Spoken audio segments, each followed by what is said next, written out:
for the early call. Our first speaker today is Debbie Drake. Debbie is a physician who practiced emergency medicine for 5 years. For 11 years, she has had a family practice and an excuse me, and an integrative medicine practice. She is a researcher in psychoneuroimmunology, focusing on gut dysbiosis. She talks really fast. So you have to listen really fast. And thank you. You're right. I overheard it's only to people from Texas does it sound like she talks fast. So anyway, with that said, I'm just going to sit down here and have a word. Thank you very much. Thank you very much. Thank you so much for inviting me to speak at last minute notice. There was many things that I heard yesterday that were inspiring to me, that things are moving along in terms of the professions trying to learn how to detoxify.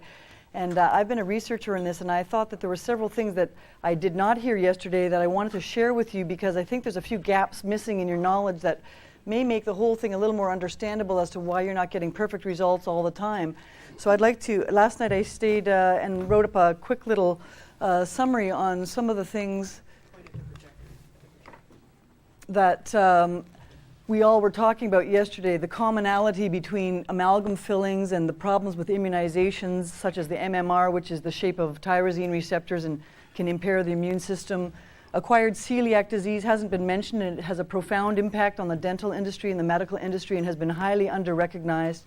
The fact that leaky gut precipitates celiac disease has not been recognized, and the fact that amalgams precipitate leaky gut hasn't been really very well recognized.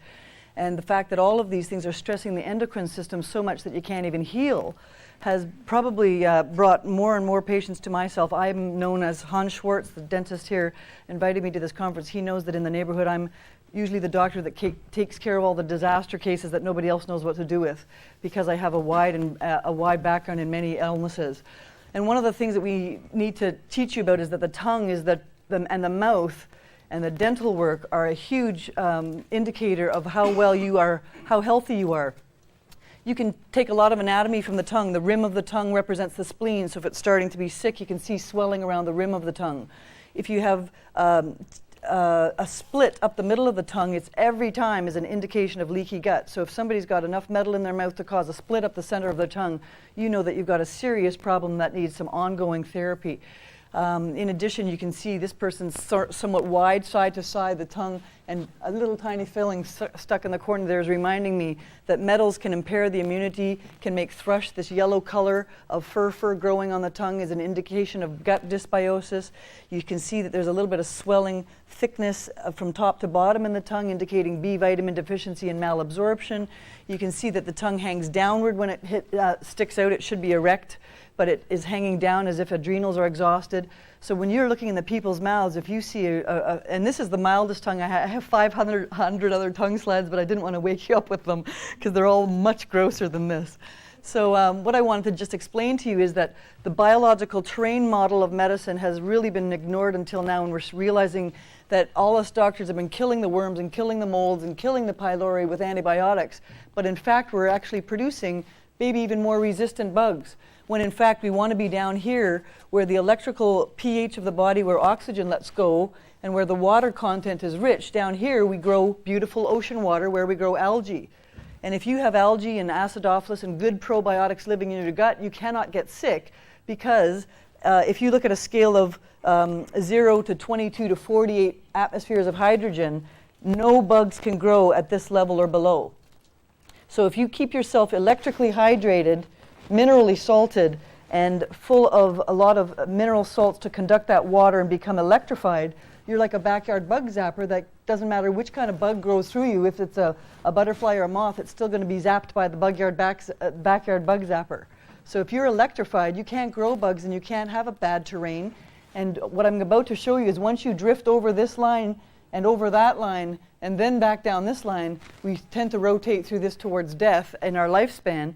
And our total practice needs to be brought into consideration that we need to move people back from there over into quadrant 1 so that they can remain healthy.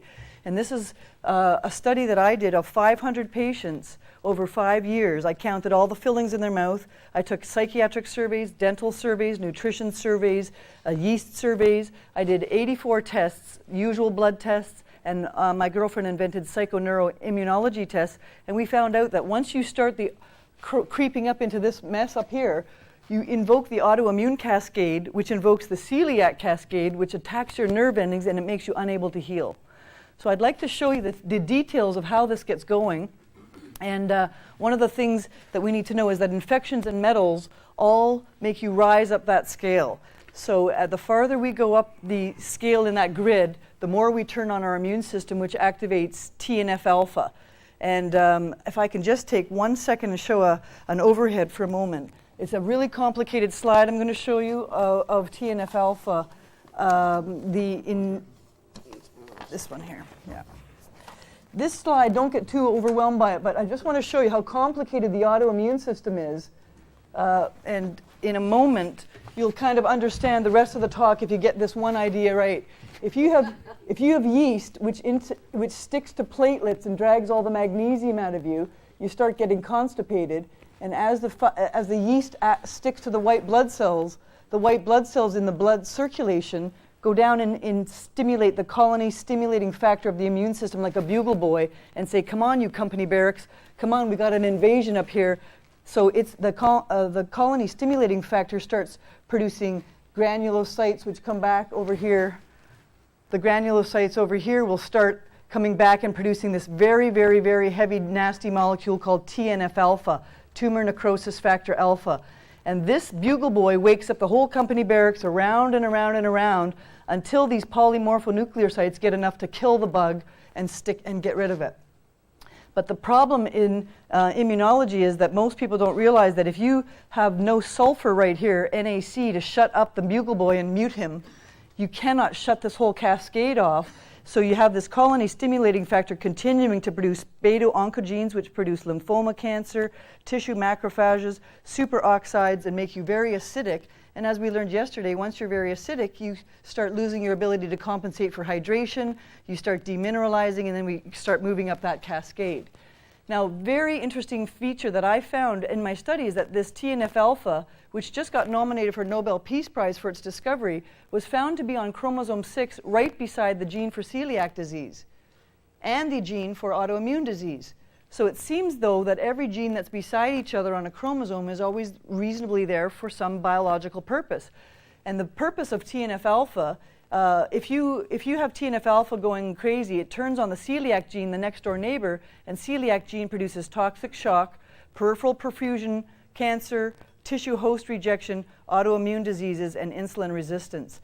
So if we can't shut up this bugle boy without sulfur, we get this chronic, this spiraling out of control cascade, and our immune systems just totally decompensate. So if we take that back to the dental world, look at all the different teeth in the body, and every single tooth drains by a meridian to a different organ. So if we have organs that are draining and being blocked with their meridians by each different tooth filling, and then we come along and we activate the celiac gene from the metals, and if I just try to show celiac disease in a numerical scheme, celiac disease is anti-square antibodies against square sugars. So wheat is a square sugar, and it turns out the human being is covered with a switchboard. The brain has multiple glands which are rich in nerves, and the nerves are all square coated with square sugars at their tip, square sugar called synapsin to release the synaptic crystals, square sugars called Purkinje battery cells that keep the axon alive, and square sugars on the lymph nodes, which are modified nerves in the gut.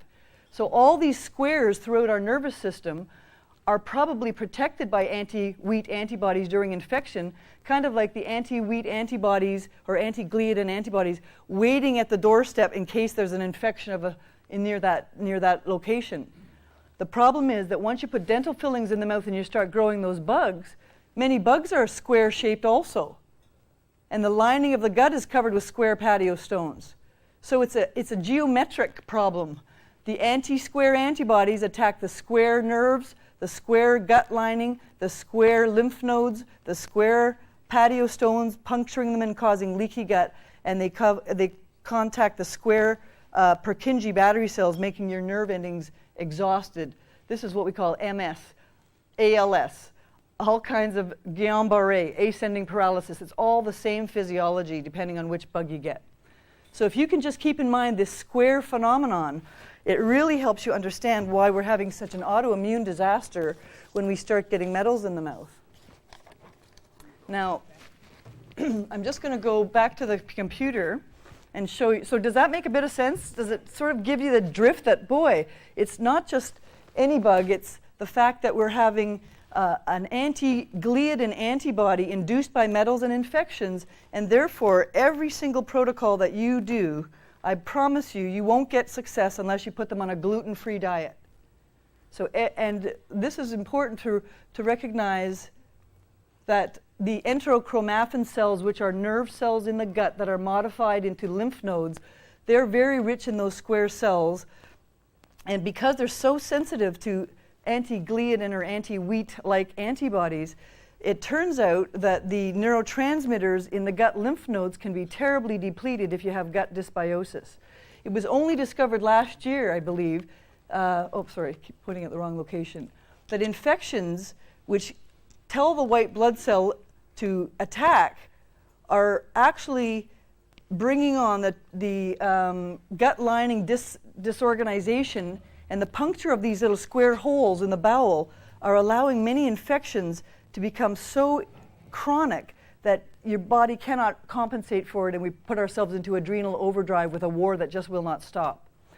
And the problem with this is that once you start puncturing holes in the bowel wall, you start impairing peristalsis here, so everything slows down, so more and more gut bugs can grow, and instead of having these 8 to 12 pounds of normal gut flora in our guts, we end up having the wrong kinds of bugs growing. Now, if we go a little further and ask, why does leaky gut why is it so terrible? The problem is that metals are feeding the bugs their enzymes. Yeast eats mercury up as a cleanup agent. So we kind of blame the candida, which I was doing anti-candida cleanups for people, and they kept coming back over and over again until I started taking the metals out of the mouth, because the candida was trying to take up this reservoir of metals. Now, once the flora of the gut starts growing candida, the internal gut terrain is supposed to be a pH of 6, and your flesh is supposed to be 7.4. But candida grows at 7.5 pH. So once you get candida growing in the gut becomes a higher pH than the flesh, and the total body polarity inverses. So that means that your gut is sweeter than your flesh, and all the poisons start pouring into the body instead of out through the gut. So this is why we keep attracting and accumulating these poisons. Now, what happens when we have comorbid infections? Many times, candida is not the only thing to find. Many times, candida is piggybacking other bugs. However, candida, for instance, in my study, I had 400 people who had hidden Campylobacter food poisoning under candida. Once I got the candida gone, I found the other bug. And yeast ferments a lot of sugars that we eat and B vitamins into alcohol, and alcohol feeds worms, right? The tequila worm can live in the bottle. So once candida is fermenting alcohols, you start having more paralysis, more production of hexane gas, which causes the brain fog in yeast patients. The yeast starts producing butyric acid and gout crystals, which start inflaming the muscles. And these people come and tell you, I'm aching all over.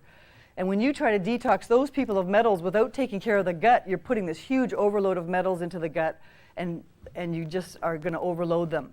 So I had this happen to myself. I had graduated from medical school. My dentist said, let's put in some shiny new fillings. You just got a new dental plan, so we changed 19 of them on the same week that I had to have MMR vaccine for starting in a hospital.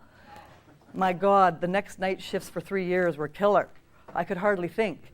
So one of the things that I found out is that yeast eats IgA antibodies like pretzels as a protein source, and so yeast, when present, hides the evidence serologically to doctors of any other infection.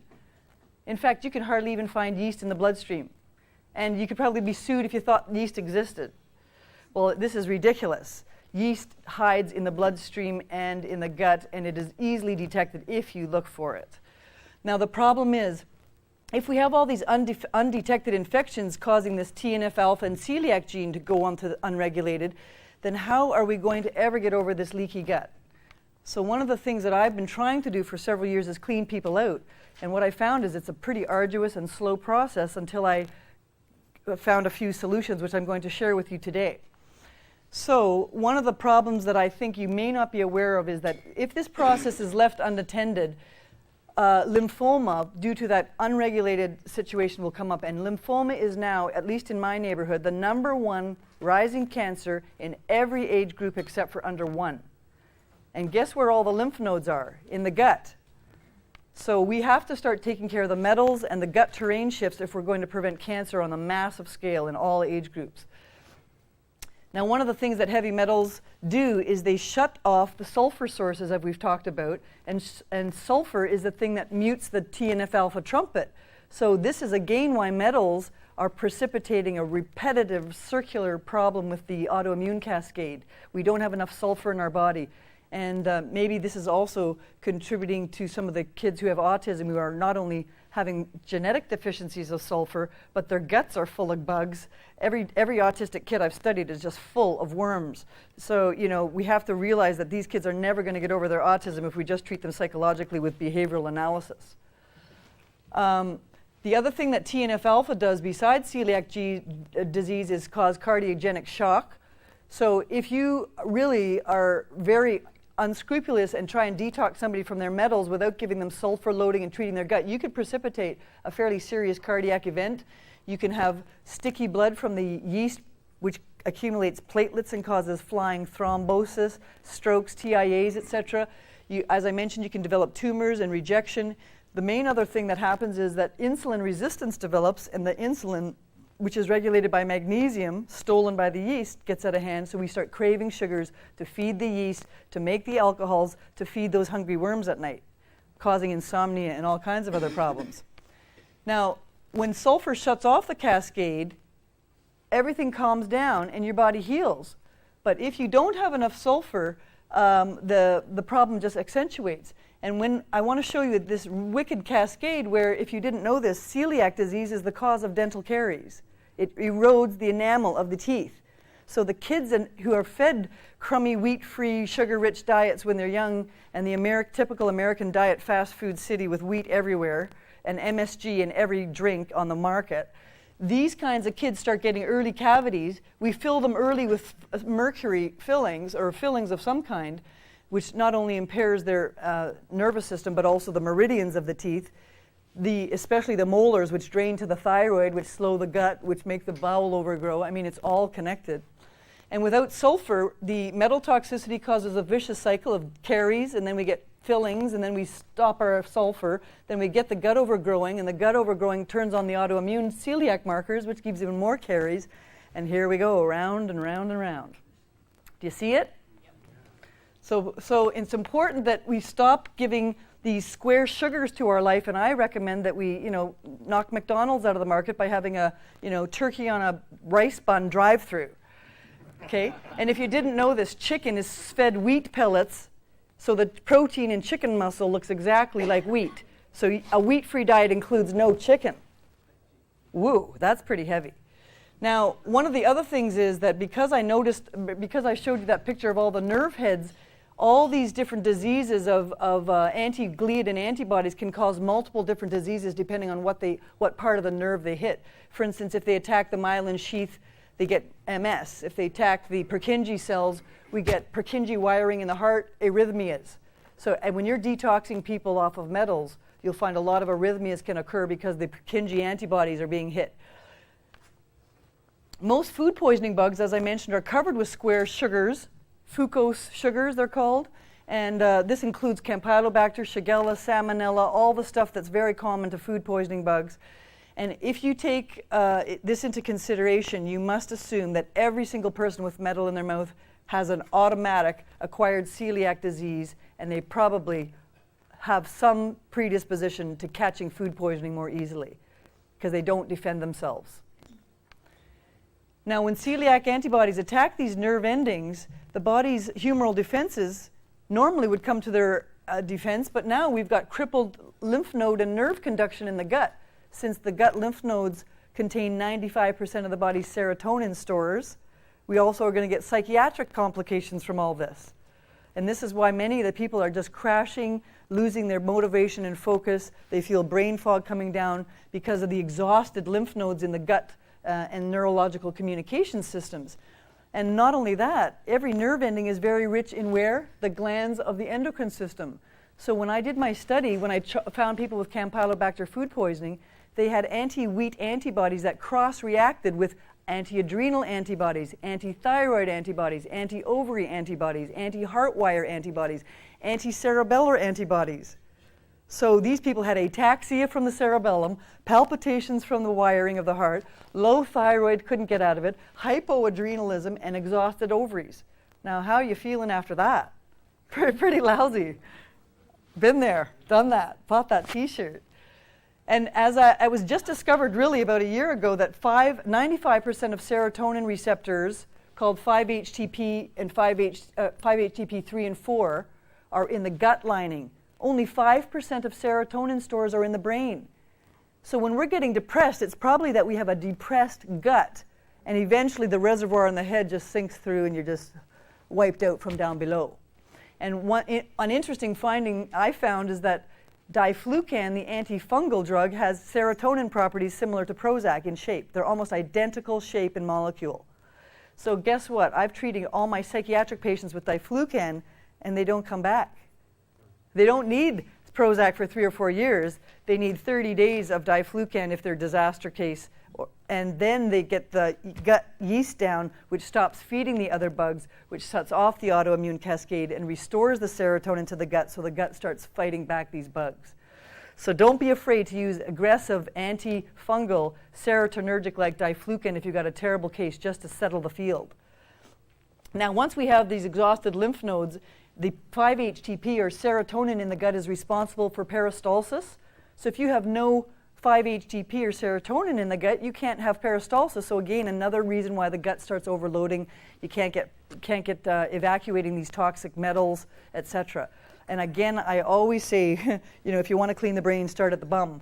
Work your way from the bottom out so that you're cleaning the reservoir of cleaning a parade route. If you're going to dump a lot more toxins out of the brain and body into the gut, make sure the exits are clear.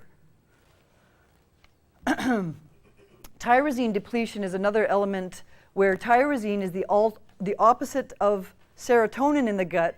Both serotonin and tyrosine are prominent in the gut lymph nodes, and tyrosine, if you can get this wrapped around your head, is tyrosine makes adrenaline, tyrosine makes thyronine, which turns into thyroxine, and tyrosine makes oxytocin bonding hormone. So can you imagine autistic kids who have no tyrosine in their swollen lymph nodes of the gut?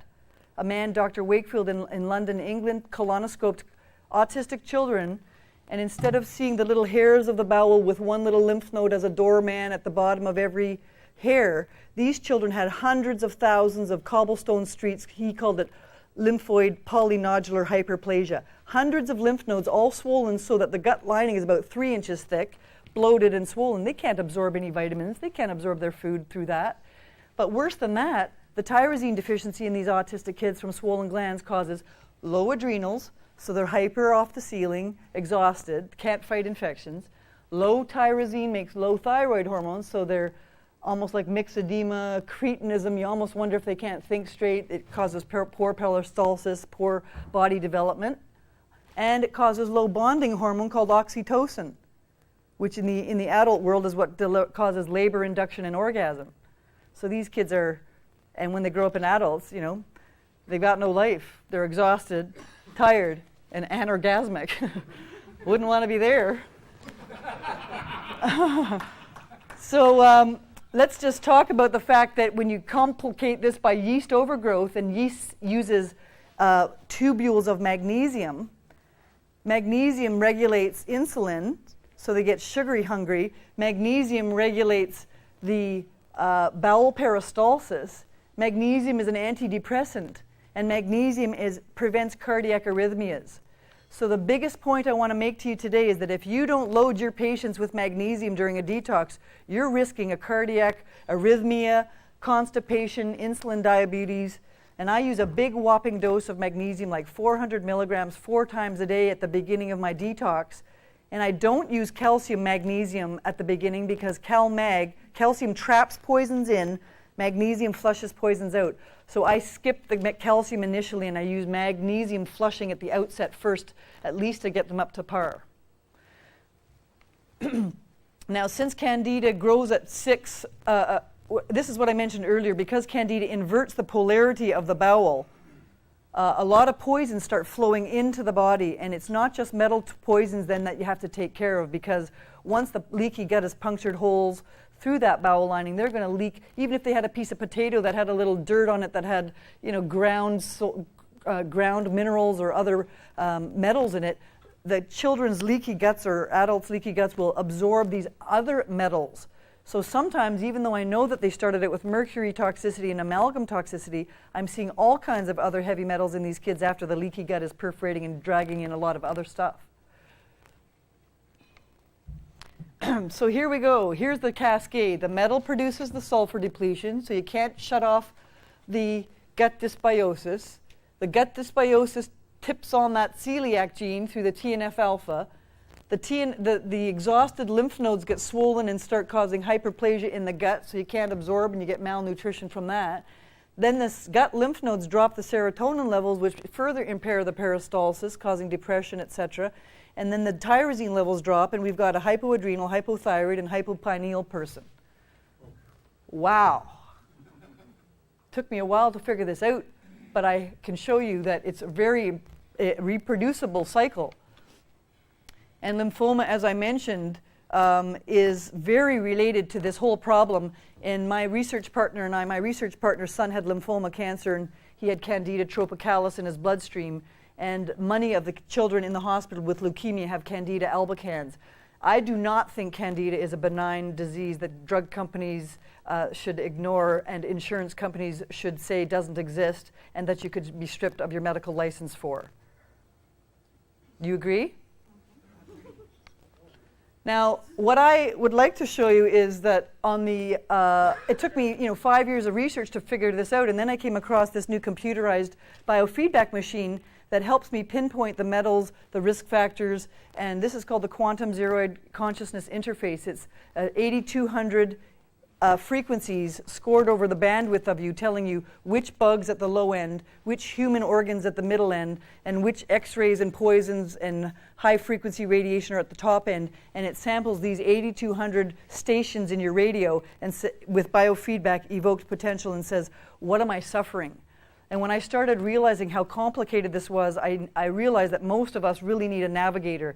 Most of us aren't going to be able to work out which exact bug and which exact metal and how to do it. So I have found some shortcuts by using this awesome piece of technology designed by Bill Nelson. He was a NASA space programmer for the Apollo 13 and decided if you can digitally communicate with a satellite, why not with a human being? So he went over to Russia and Germany and is living now in Budapest and used the people who use frequency medicine and homeopathy medicine and loaded this computer with as many different tissues, diseases, metals that he could find.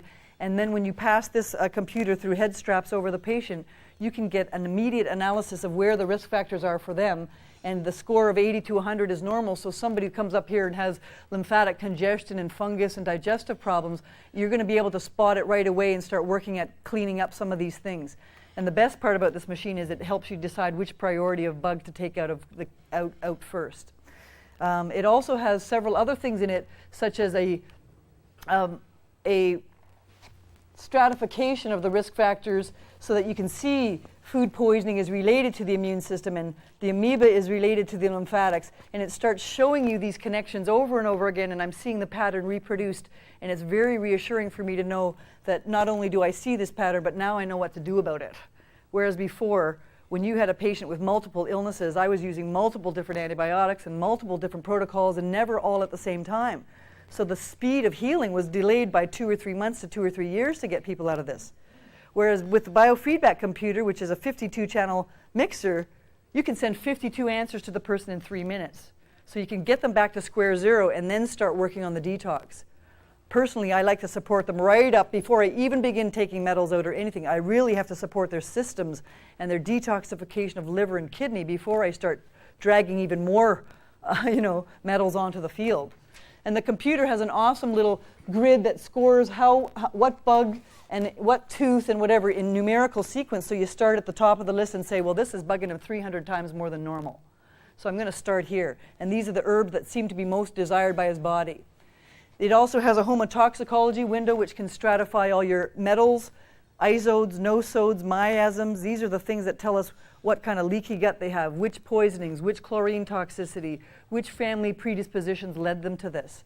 It also has a dental panel in it, which can go up to each tooth and tell you exactly which mechanical, physical, infectious stress is available in that tooth.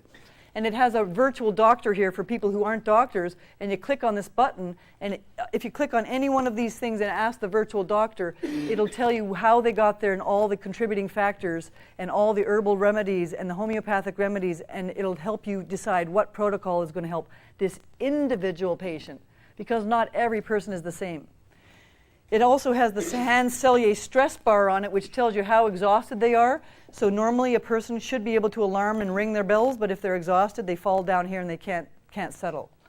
So it's also over here, if I just show you, it has all the remedies, bloods, minerals, so if you want to know which minerals to supply.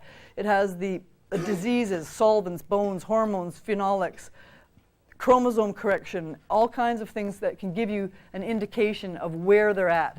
The other thing I find very useful is this amino acid, and I go in there and I fill them up with 5-HTP and tyrosine electrically, electrophysiologically, and within a couple of days the peristalsis starts going and I get the tank emptying and I start getting some movement on an otherwise stalled cart. And finally, I just mentioned here that if you look here, the dental therapies can tell you energetically, just as we saw Dr. Klinghardt yesterday, sometimes clearing emotional blockages can help drainages, and this can also has an emotional profile in it that can give you the background on that.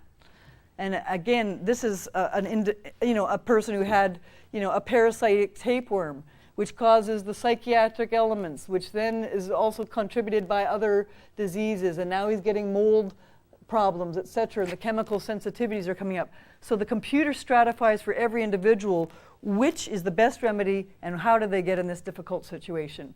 And when you click on any one of these, it can bring up a box that shows you how much did you correct it so that you get an actual rectification. Most of the time I knew what I was doing, but I didn't know when to stop. So here's a time where we can say, yeah, we finally did get rid of that amoeba bug. We got 100% rectification on it finally. So it gives you a sense of where you're going and how far to keep going. So generally, in summary, I'd like to just give you a few bullet summaries of what I do and how I get home. You must include a gluten-free diet when you're detoxifying somebody. You've got to give some probiotics to get the terrain shifted back to a normal putting green lawn instead of the crabgrass growing down in the guts. You've got to use some antioxidants because they're exhausted in their adrenals, they're mineral depleted, and the zinc, for instance, is the most important element in the system. The zinc is the orchestra conductor who comes in at bed, sits on stage, and then when all 200 instruments come in to play the next day, he tells which enzyme to sit where in the pit. So zinc deficiency must be repleted by 25 to 50 milligrams twice a day of zinc to get anybody out of a chronic toxic state. The amino acid repletion of 5-HTP and tyrosine, as well as usually, I always find that many other minor amino acids may be missing, and the digestive enzyme destruction of leaky gut makes them not able to digest a lot of proteins, so sometimes you need to supplement with amino acids to get the train rolling. And mineral repletion with something like spirulina algae is very helpful because algae of the spirulina type has all minerals in it, all the 22 trace minerals. It has all essential fatty acids in it. It has all the amino acids in it, and it has all the vitamins. So instead of having somebody go home with 20 jars and 20 foods and all these bottles that they can't absorb because they're made of pellets, this is a living food spinning leftward and spins the minerals about 90% better into the body. And I also recommend probiotic using a Lactobacillus acidophilus multi-strained probiotics because they produce vitamin K that kills candida. Would you do that in a pill or do you use sauerkraut? In which, for what? In the probiotics. For probiotics, I I use it in capsule form or in popsicles. I take, for children, I take the Yeast Busters kit, which I'll just explain in a let me back up one step and I'll just explain. These are the doses of tyrosine. Okay, I'm just closing now then. These are just the doses, and I've been offered to have these handouts made up later if you'd like to have copies of these notes. Great. So if you will just make available copies later, you don't have to write all this down. So again, we replace the tyrosine and the 5-HTP. We blast them with magnesium to get them detoxing. We clean the gut, and I usually use the Yeast Busters kit, which is a fiber, a clay, an oil, and probiotic. And I mix that in popsicles for kids and let them suck on it. And for whatever reason, they love it. They think it's a big frozen yogurt, but it's full of clay and gunk, but they seem to go for it. Anyways, use that at bed because all the liver and bile dump at 1 to 3 a.m. and you want to capture all that junk out of the liver into this by the morning. And the lactobacillus I mentioned, I want a huge dose of it, 6 billion bacteria per capsule 3 times a day. None of this 1 million here and there. If you take a cup of yogurt, it's only got 1,000 bacteria living in it. I'm looking for 6 billion, okay? And remember, it's a football size field there. And one other thing, there's one brand from Royal Body Care that has micro-clustered algae, which is attached to silica like little ball bearings, and it spreads far and wide in a 1 layer thick all over the gut. It usually only takes 3 weeks to get the gut back to a good probiotic level if you're using micro-clustered products, as opposed to the other pellets, which tend to clump up. And finally, let's make sure of the hydration. We heard about last night the importance of getting intracellular hydration to flush these toxins out. So we need to reduce the surface tension of the water by either adding microclustered hydride or the Nariwa water. Is that how you say it? Nariwa. And certainly alkaline water can help flush out some of these acidic toxins and rebalance the pH. And finally, lots of sulfur with garlic, onions, apricots, sauerkraut, vitamins that have sulfur in them, such as NAC, lipoic acid, glutathione, MSM. The MSM dose is totally non-toxic. You can go up to 30 grams of it a day. Just blast it. And finally, I'm going to just end by saying that if you wanted to see a demonstration of this computer at the desk, I'll be at the booth with my technician if you'd like further information. My goal at this point is that I realize I have a lot of knowledge and there's no way I'm going to be able to treat one person at a time anymore. So I'm here to share with you some of these principles so that you can take them to your practice, that you can get better results, that people will come back to you over and over again because you're getting such great results, and that we're going to start, educating not only the population, but honestly, the dentists and the doctors are sick as dogs. All of us. Anybody with gray hair is demineralized and in this state. I was perfectly white-haired when I stopped emergency medicine. And I had Guillain-Barré and Candida and MS-like symptoms and depression. I've pulled myself way out of that altogether by this protocol, and my energy has restored almost to normal. And of course, these are the things that we need to be able to carry on with the stressful jobs that we do. So let's walk the talk, and I wish you all good health and great dental detox. Thank you.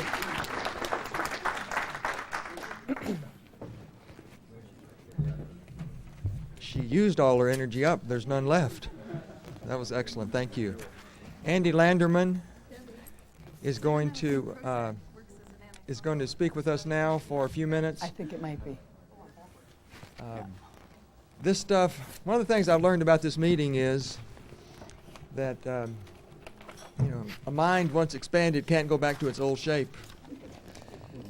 And so we learned stuff that you didn't invite in. You weren't ready to have it, but it was ready for you.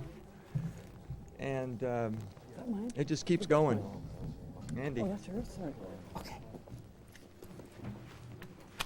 Oh, yes. Carol talked to me on Thursday, or mentioned that Chris wasn't going to be in, and I said, well, I'd like to give a little update from last year's little talk about limes and molars dying and so forth, and that I've found that this situation can be easily remedied after going into deep depression every time I had to extract some of these teeth just to get the energetics correct, people starting to heal and so forth. I finally figured out that that I could treat them with peroxide and the teeth turn around. And the way that I do it is just the same way you would do anything with bleaching the teeth. Just use a little tray, inject a little bit of the peroxide solution into each one of the molar areas, and just have them wear that about an hour a day for 2 weeks. And I've done this with about 60 people over the last year. And if the teeth don't have apical lesions, then it's 100%. They turn around. So I've tried lots of other ways to bring these teeth back into the vital readings, and this is the only one that's worked and that's held. I've tried lots of expensive things, lots of cheap things, herbs, procaine, everything, but this is the only thing that's really made a difference. The way I came upon it was the dental board, in order to get my license back, made me take about 150 units of their selection. So it was not this kind of stuff that we're all sitting through this weekend, but I had to take things that they approved of. So I took an aesthetics course, and they were talking about whitening teeth and so forth, and I asked the question if they had ever had studied the transmission of the peroxide into the pulp, and they said in 1964 there'd been a study that showed that, and so I thought, let's try that. So something good came out of all those worthless hours after all. The other thing that I wanted to share is that the thing that I've been noticing in some of these children, that you see the autism and deafness and some of these things that you think of as birth defects or genetic imperfections, usually these kids have a history of normal birth, normal infancy and so forth, but usually around the age of 2 they come down with autism or the deafness, etc. And it usually is the onset of the illness is preceded by a dose of antibiotics.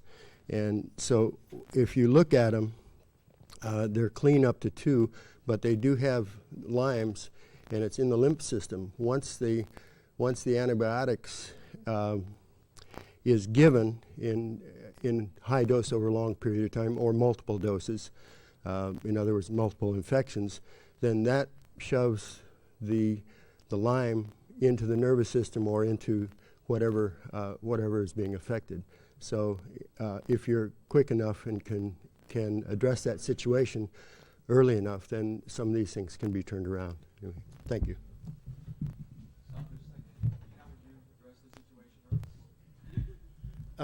With homeopathy is how I've been doing it. Yeah. Yes, sir. You're using the bleaching gel as the hydrogen peroxide? That's correct. And I think Patterson has one that has no fluoride in it, and that's the one I use. Just make your normal trays and give it to them. Works. What percent? I just use the straight gel I get from Patterson. It's I think it's 16%. What percent? 15 or 16%. Teeth that are on the edge. Pardon me? Dying, you're saying that these teeth are on the edge of dying, that you're regenerating? That's correct. Okay. And I determine their vitality by the Computron. And usually these teeth will, they're in many stages of dying, so to speak. And as I said, if they don't have a lesion, an apical lesion, then they'll usually turn around. Like I said, I've not had any of them not turn around yet, and they've held. Do you have a tooth that senses cold and the cold lingers like beyond 10 seconds? Have you seen those teeth recover? Yes, I have. And teeth that are sensitive to percussion have still come back as well. How long do they wear the tray before they start to notice? Well, I just have them wear it for 2 weeks, 2 to 3 weeks, and then yeah. When they come back, the teeth are totally registering vital. Do you have them apply once a day or what? Yes, just about an hour at night, when they're sitting around watching television, whatever. Yes, sir. And those people that are sensitive with bleaching technique, they're to the other end of the spectrum then. Yes. I've only had one person that couldn't do it. And I just had them wear it less, just start out a few minutes, and that brought them around. So it's oxygenating the pulse, is what? Well, it's, all that I can surmise is that the bacteria, the Borrelia, are in the tubules, and that you're cleaning out the tubules. And once that is done, then the vitality of the tooth comes back. And if you look at most of these patients that have root canals in their posterior teeth, most of the time it's a posterior molar. It's a molar, first molar. And in acupuncture, there's a cross feedback mechanism from one side to the other. So if that molar's dead, the other one most likely is too on the other side. And so if you get to it soon enough, you can bring it back. The only solution to that is taking out the molar with a root canal, and then that'll break that linkage. Okay. Yes. If you have a detectable abscess at the apical grooves, on an X-ray or something, will this still help to clear it up? Do you think? I've tried that, and it doesn't seem to. That's a little too far gone. Yes. Yes. You're asking the body to regenerate something that I don't know that we have the information to do it yet. And the tooth is so toxic by that time, it's better out of the mouth. Well, Dietrich was talking about injectable ozone. Maybe a combination, from the surface areas and injections.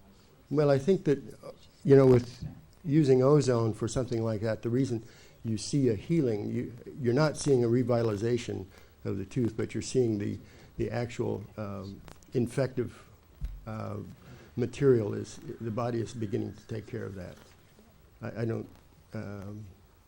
I don't know because I haven't checked his teeth, but that would be my guess.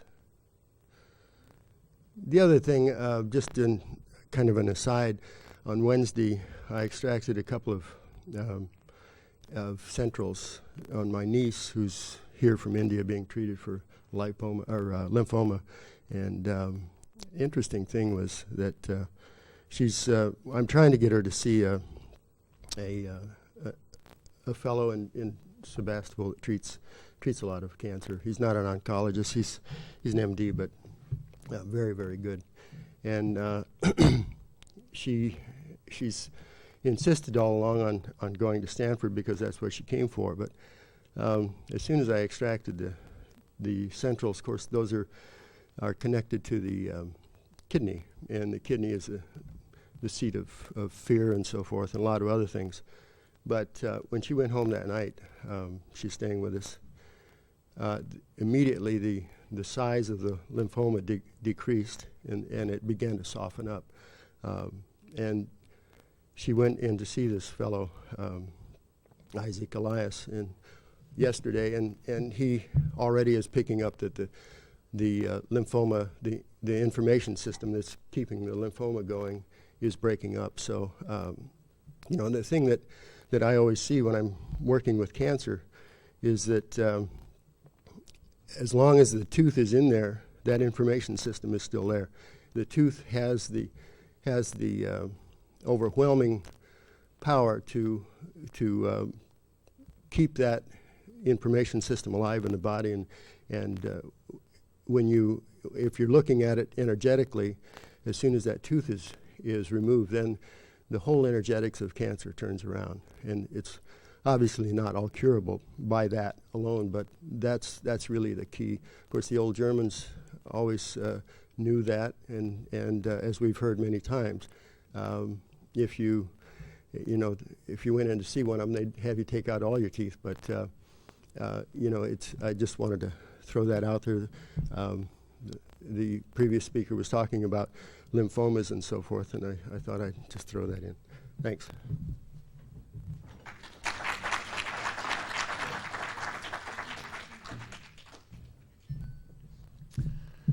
That's worth a whole weekend to know that we can reverse, how simply it's going to be possible to reverse a tooth that's hyperemic by doing the bleach in a tray. I mean, thank you, Andy. Tied in beautifully, because the universe gave us this space, and tied beautifully with what our last two speakers have talked about is what Bob Jones is going to be talking about now. We know Bob is the inventor of the cavitat, and what he's going to talk about is not related to the cavitat, but related to his interest in our health and the health of our patients. And hold on for about the next hour and 20 minutes, because I've had the chance to see part of this presentation before, and it's wonderful. It's fascinating. Bob Jones.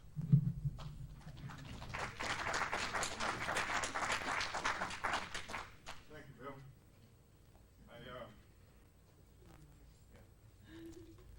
I think everybody can hear me, but I'll turn it on anyway. I think this is the third time I've been asked to address the Academy on some of the test results that I have been able to bring about. And then we got a little problem here this morning with something here. I'm not sure what it is. It's stationary on the computer, but we're not stationary on the deal. I think we can get through it, though, and if maybe we can get it corrected. Primarily, I'm an engineer by trade. I happen to be an American Airlines captain for many years. In between time, I made my formal education at University of Kansas as a mechanical engineer, and then I finished up a material sciences master's in 1976, University of Colorado.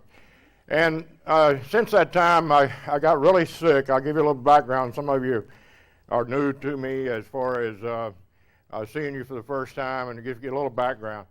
I got extremely ill. I was diagnosed with ALS, Lou Gehrig's disease. Was given 90 days to live. Had to stop flying, which has hurt me worse than anything I've ever done in my life, because I love to fly. After 6 years in the Navy pilot, and 20-something years with American, it's kind of tough to give up. But now I'm past that age. I'm over that. So I got into a situation where I was so sick that I couldn't do anything but be in a wheelchair.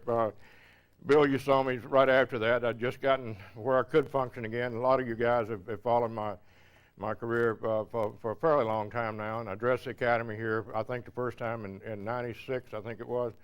And so I've been in and talked as a patient and now as a scientist. I've tried to, over the last couple of years, really orientate myself into the sciences of proteins. And proteins in our cellular structure are the basis of probably most of the diseases, as the previous speaker was talking about, and a leaky gut syndrome. There's a lot of things that are happening with the toxicity from these different types of pathogens, whether it be a yeast infection of Candida, or whether it be a chemical toxin. They produce some really, really strange things happening all over our bodies in different levels of the cellular structure. Dr. Boyd Haley, my colleague and mentor over the last 8 years, is into the protein deal, is probably the world's foremost authority on proteins. He made the highest compliment I've ever received in my life probably about 3 weeks ago when he was reviewing my P53 talk I'm talking about now, and he says, "You're 10 years ahead of me, Bob." And so that made me feel pretty good, because this is coming from somebody as esteemed as Dr. Haley. And but I'm looking at proteins at a different level than what Dr. Haley is. Dr. Haley is working in the level of the Krebs cycle and hormonal balances in the substrate of the cellular levels, and I'm working in the DNA levels down in the chromosome levels, looking at stuff that we can't control. And there's a big difference in the way the proteins react in each one of these levels, because in the DNA, the RNAs that build the proteins from the amino acids and build our chromosomes and our cell structure at that basis, we can't challenge that because the RNAs keep repairing that all the time. Now, when we get into things, and what got me into this was looking at genetics. Everybody says, well, genetics here and genetics there and genetics this. They have a lot to do with it. But genetics aren't everything. And a lot of the damage we're seeing in genetic pass-throughs from mother to child are created from these chronic exposures to certain toxins. And that's what I want to address today in my talk on P53, P21, and CDK2. And we have done independent lab verification on what I'm going to show you here, and pay very close attention, because it's not what you think it is. And I think you'll find it very, very interesting. And if we can get this thing lined out, we're done. In last August, I gave a conference in Denver. And by the way, my company, Cavitat Medical Technologies, does 2 conferences a year. We do one in January, and we do one in August. And if you want to get on the list, the mailing list, to attend that, just sign up on our book over at our tablet over at the booth, and we'll be glad to send you a mailer on it. I think you'll find our conferences very, very interesting. We have probably the most elite speakers of any conference going, because I happen to have on my advisory board about 17 esteemed doctors, and we are very, very into the dental toxicity problem and what's going on, and I think you'll find it interesting. And we're very fairly economical conference to attend.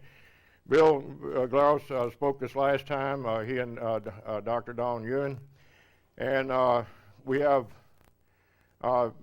people like Dr. Wes Shanklin, Dr. Mike Margolis is back here with his girl, and stuff. And we have everybody has a 2-hour session, and it does pretty good. We usually have 8 speakers. Dr. Bacot was one of them, and stuff. But anyway, I gave a talk last August, and I was into the end of the research phase of the proteins, but I didn't take it all away. I just took it into the point that we were looking at certain proteins and where we were going and the basis for that.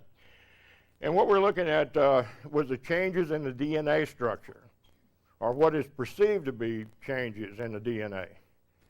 Come to find out that it wasn't genetic pass-through like some of the genome projects are trying to make out. It's a mutation of a particular protein that occurs after the protein has been made. And this change that we're seeing is an inhibition of the ability to bind amino acids to the DNA and convert GTP, GDP, and ATP in the glycolysis and the hydrolysis phase of our base DNA, as to how the cell structures work with each other. And if I can get this thing to work here, we'll go on. Now, as we will explore the research and tell you the funding for a lot of this research has been done by Dr. Bill Glaus and his wife Joanne. They actually saved my research project last August, and Bill, thank you again. And each one of the protein binding cost me about $6,500 per panel. We've done 18 panels now. And it's pretty interesting because by hiring an outside lab to do the nucleotide binding, I don't have to invest in equipment in my lab to do it, because my lab's an electronics lab more than anything. And we have been able to verify on protocols that I've written on what's going on. And Bill was very, very instrumental in helping me get that done. Thanks again, Bill, because this is what makes the thing tick. I can't afford to do it by myself, but Bill, you deserve a hand on that. Now, I'm going to step up on the platform. We're in a cancer crisis in this country due to the ever-increasing incidence of cancer. As you know, every one of you knows somebody that has cancer. Maybe some of you have it now. I've had 3 cases of it myself. And we're facing a dilemma as 37% of the population of the U.S. had or has a history with one or more forms of cancer. And this is increasing at a rate of about 7% a year. Now, these are the U.S. Cancer Society's number, okay, American Cancer Society's numbers. And I'm just taking them and laying them out. And if anybody wants to question them, they can, because I didn't verify it. I took their numbers, laid them out to where we could all understand it. In the year 2003, the rate will increase. That's this year, ladies and gentlemen. The rate will increase to approximately 40%, 39.6%. Actually, then in the year 2004, this will project out to 48% at the increase of 7% per year. In the year 2005, this will cross the 50% barrier if the current methodology continues.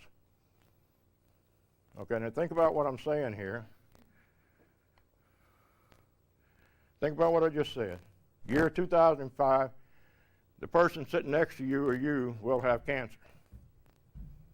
Now, these are pretty dire statistics, and they scare the hell out of me because cancer is always a life and death situation. And we got to figure out what's causing it, and I think maybe we have. In the year 2005, statistically, half the population will have cancer. That means half of you attending are going to face this life or death crisis, and there is absolutely nothing being done to prevent the cancers from occurring. Absolutely nothing. All the research money is going to find a cure. Why aren't we allowing it to happen? For cancer and early detection, so the treatment spirit will produce revenues for the pharmaceutical complex. The present cut, burn, and poison treatment protocols presently endorsed by the powers to be are flawed and completely ineffective as they destroy the vital body functions as they destroy the cancer cells, resulting in a 10-year survival rate of only about 12%. That's the sad news. That's the sad news. The patients that die usually die from radiation-induced necrosis of the bone or necrosis of the soft organ tissue, which is dramatically enhanced by the addition of chemotherapy. Now, I'm talking about the necrosis is enhanced there to where there's no question about what we're talking about. Chemotherapy is probably as bad as anything you can do for cancer because you're killing all the immune system cells along with the cancer cells. There's a way to get around that, and I'm going to talk to you about it at the end of the talk. What are a callous and insensitive way to treat a patient? Never exploring alternative treatment until there's no hope left for the patient. Then the cancer cartel tells the patient, you may now try alternative treatments as there's no other hope. I mean, they've already destroyed your body. And then they turn you over to somebody and says, well, he's a quack, but maybe he can help you. With almost nothing left for the alternative physician to work with, they're producing truly miracles with remission rates of 30 to 68% of incurable cancers. And I'm going to talk about this later, too. Just think of what could happen if their valiant doctors had a whole person to work with, or the public would demand a preventative measure to be taken so that we could reduce the incidence rate. This is a colleague of mine, Roger Brent. Roger Brent is a protein expert like Haley. He is also part of the genomic project. I happen to be one of the genomic scientists. I registered with him about 6 years ago when the project started, and that's what got me really looking at what I'm looking at right now. And I wanted to take it beyond the genomic phase and look at the body as a whole.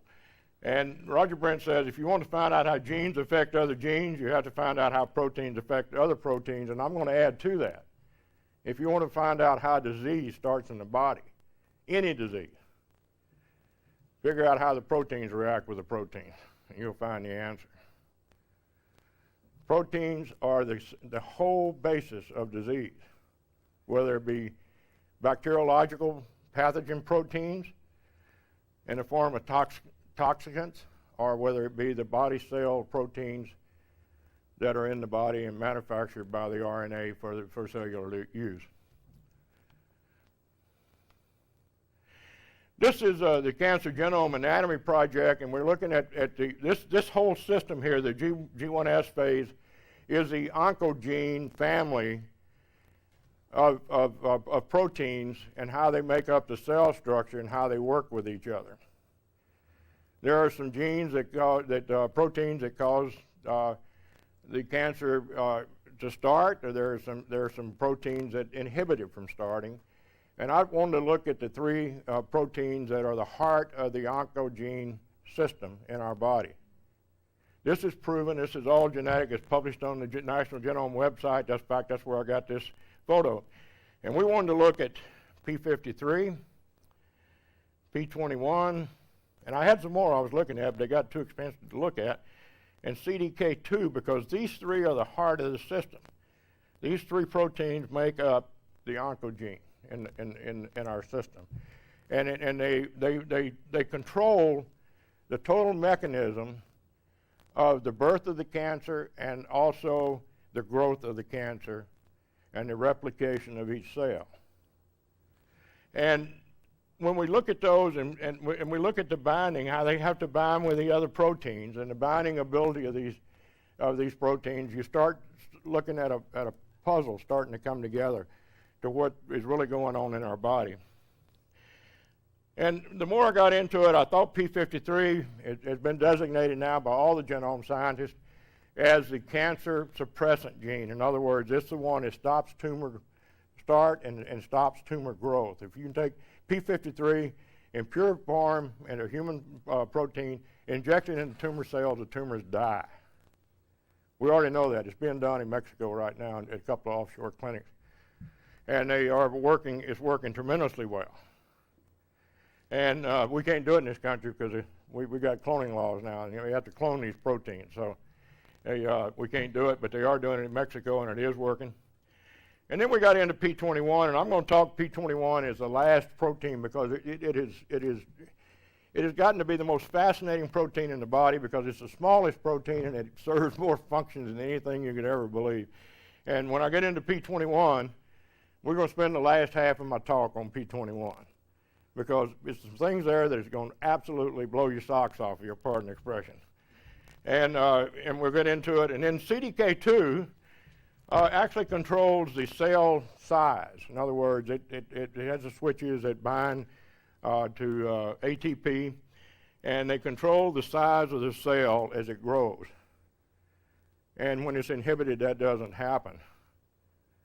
And we're going to have the three markers for cancer here pretty quick. So let me show you where we're going. Now, these are nucleotide deals. You know them as DNA type samples, the same type of gel as a radioactive gel. We inject the proteins in. These numbers here on the side are lane numbers and cell numbers that we're doing, and it doesn't mean anything to you. It means something to us because we got the master copy of what's going on. But we use the three proteins. P21, HRAS is called in the trade name, and CDK2 and P53, and they run all the way across. They run all the way across the lane, and they also, after photo labeling, you can see that they are almost non-existent in these areas in here. And you read these left to right to the center, and right to the left to the center, and as we increase the toxins that we put in there, you see the photo labeling increases, but the inhibition of the ability of that protein to bind is increasing at a dramatically rate. And I'll go into these more. These numbers don't mean anything. We run these on a, to you it doesn't, but we run these on a Hewlett-Packard phosphogator, which actually measures the radioactive light that's transmitted through that gel. And so it's non-subjective. The instrument doesn't see anything but what's there. Very much like the Cavitat works.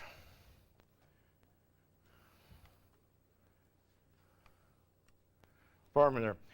We'll talk about P53 first. After identification of P53 protein and subsequent cloning of P53 genes from several species, early observation suggested P53 may function as an oncogene. Since I wrote this, it is the oncogene. It stops the start of the tumor growth when it is bound to GTP, okay? It cannot do that if it's not bound. And we use the wild type P53, and everything we use in here on proteins are human proteins. Every toxin we have here, we're extracting from bone samples or root canal teeth as toxicants from each one of those individual teeth as a composite sample. We took a little over 4,000 root canal teeth, and we extracted the toxins from that, diluted them down 4,000 to 1. That's a pretty strong dilution, or weak dilution, you might want to say it that way. And we used that protein, that protein, which it is, the toxins are thioether compounds, as one of the 3 of the 20 that we've identified. And it is probably the most carcinogenic material is known to man. They're perfect carcinogens, okay? Not only do they create an inhibition of the binding, they themselves are carcinogenic, and they store in the cellular structure at the subcellular level of our DNA. And P53 is very deal. There's a lot of stuff here. You can read it off. I'm not going to go through each one because we are somewhat time limited. But to give you the full research on the P53, and it goes through in the structural organization of the protein, which doesn't mean anything to most of you. And the functional character of P53 was the term of experiment showing P53 contains a strong transcriptional activation domain within its amino acid terminus, and that it is a tetrameric sequence-specific DNA binding protein with a defined cognate binding site containing 2 copies of the 10-Merck switches. And what happens is that this P53, I'll show you later, is inhibited at 5 microliters, which is the first amount of toxins we put into the gel. It's inhibited by 89.6%. Completely cannot bind. And this is way down in our DNA substrate, and everybody says, well, mercury's a big toxin, mercury's a big toxin. Mercury is toxic. Don't ever let anybody say it's not. It is a very potent neurotoxin. It causes severe damage. It does not work in our DNA substrate. It doesn't get that far. It's assumed up by the sulfur compounds in the other cellular structures, in the Krebs cycle and the hormonal influence cycles of the body. Mercury is completely absorbed at that point, and I'll show you how we prove that here in a few minutes.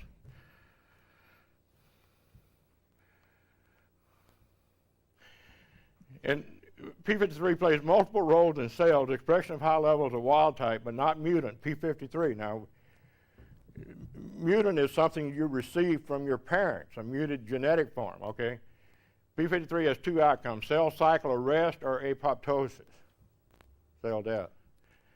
The observation of DNA damaging agents induced levels of P53 in the cells led to the definition of P53 as a checkpoint factor, not as a, but the checkpoint factor, again perhaps the product of Fad9 gene in the yeast, while indispensable for viability in response to genotoxic stress. P53 acts as an emergency brake, inducing either arrest or apoptosis, protecting the genome from accumulating excess mutations. It's telling you that P53 is damaged by toxicants after the cell is formed in our DNA level. I mean, this is what it's telling you. And this was done by a couple of Japanese scientists in the thing from Japan. And Tokyo, right here is the genomic center. And this research was done by them, and I'm taking that research and then going further to prove which toxins inhibit the binding of these different proteins. This is P53 in a radiocrystallograph form that we can see what the protein looks like in the subcellular level. I'd like to point out to you what you're looking at here. This is the protein itself, this wound light greenish blue atom here, and the color's not quite right there, it's like green.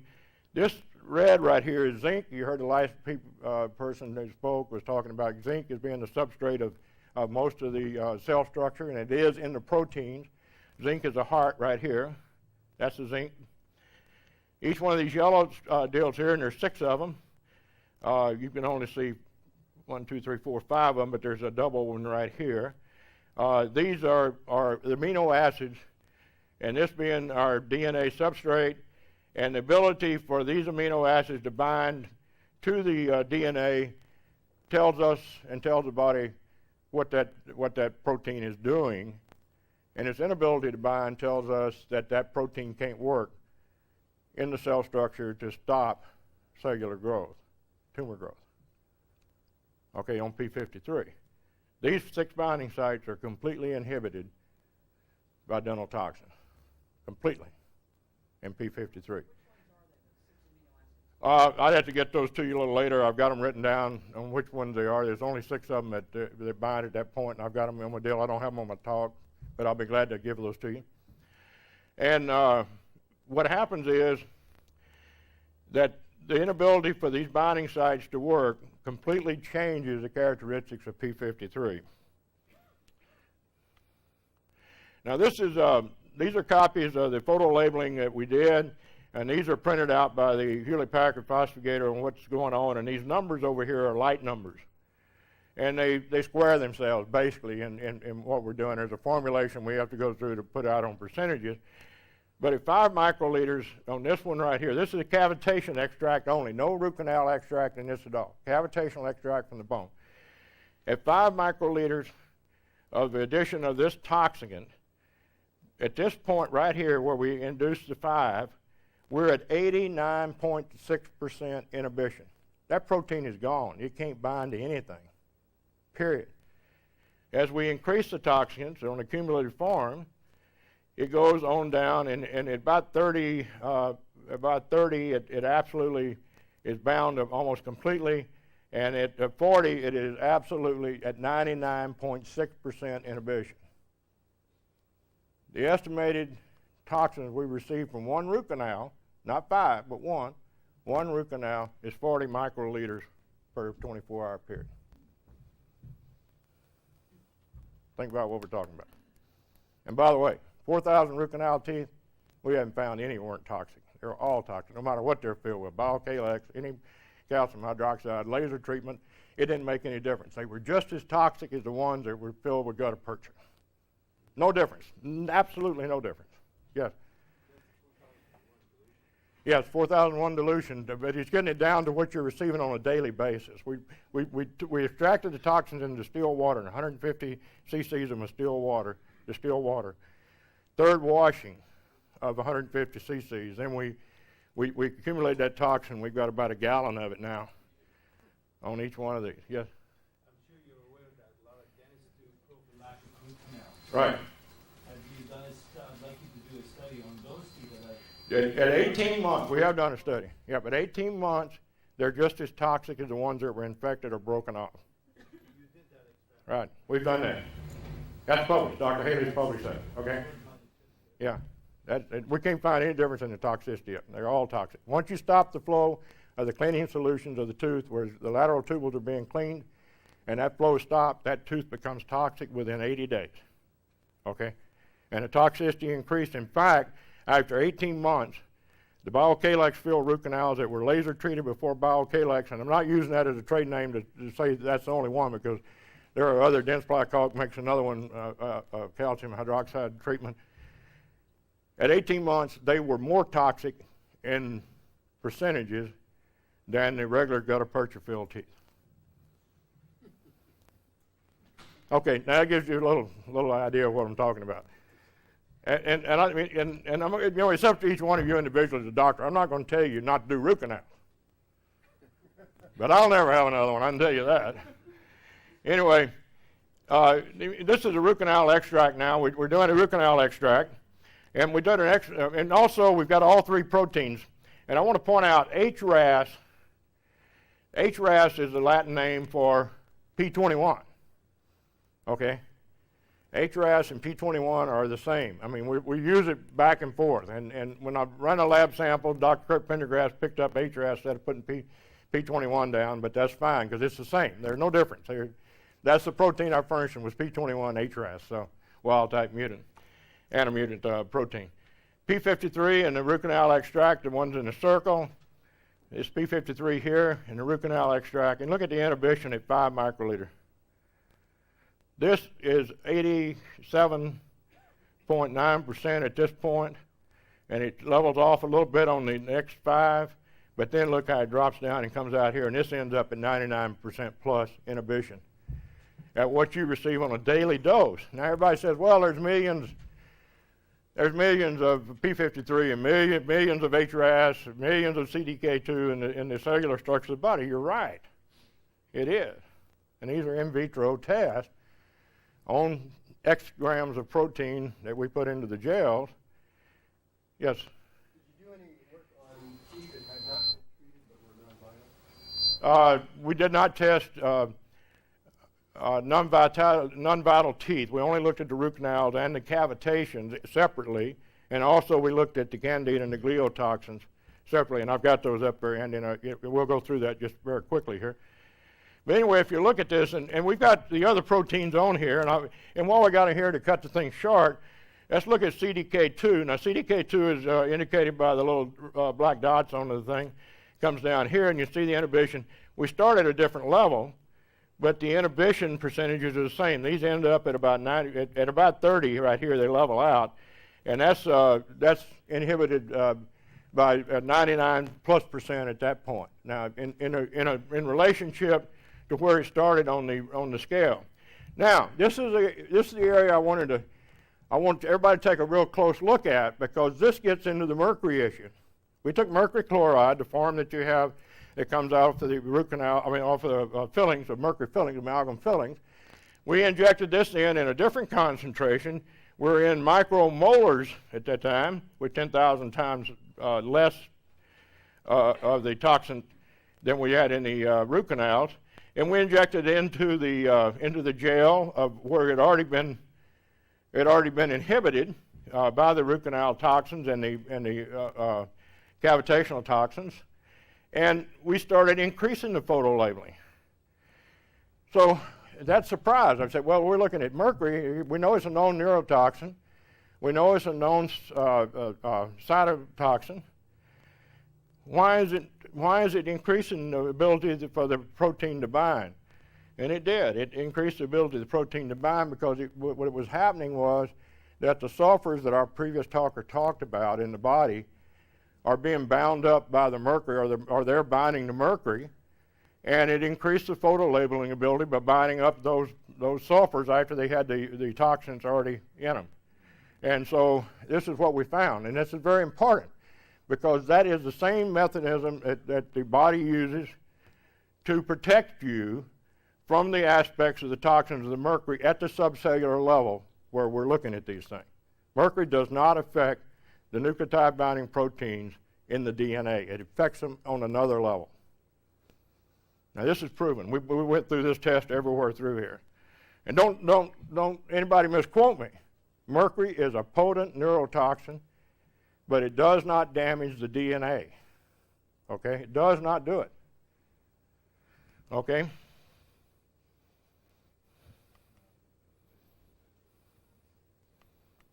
Okay, now this is CDK2. CDK2 is a cyclin kinase, and for you that don't know it, and if you're not students of genomics and proteins, enzymes are proteins that create a reaction. So where everybody understands where we're coming from. When I call them proteins, they are proteins, but they're also enzymes because they create a reaction. Okay.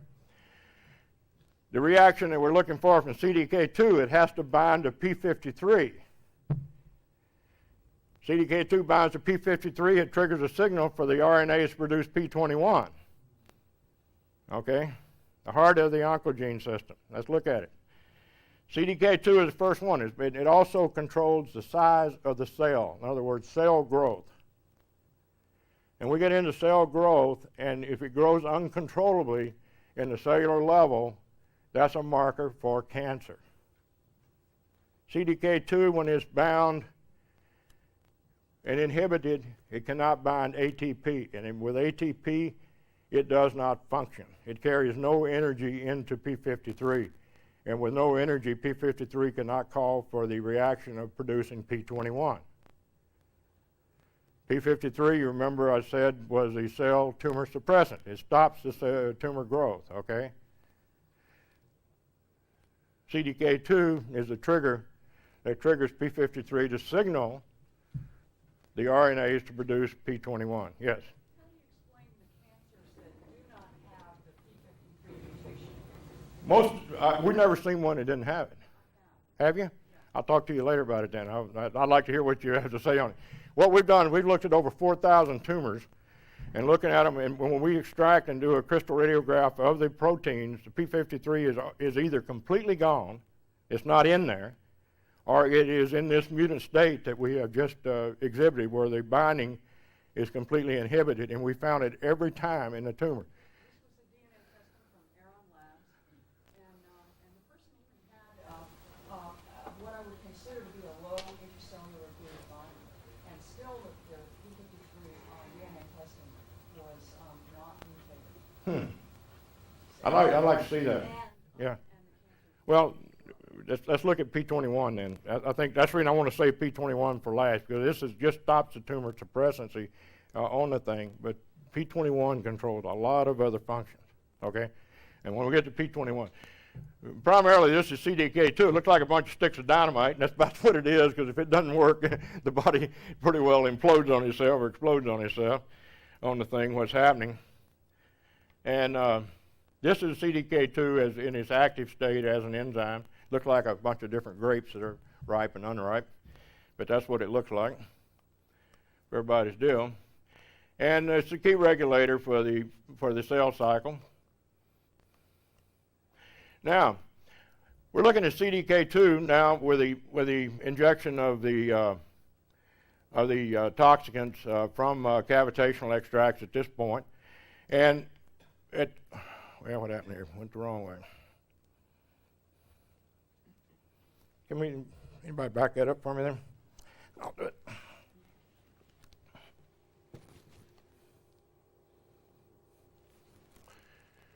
What we've got there is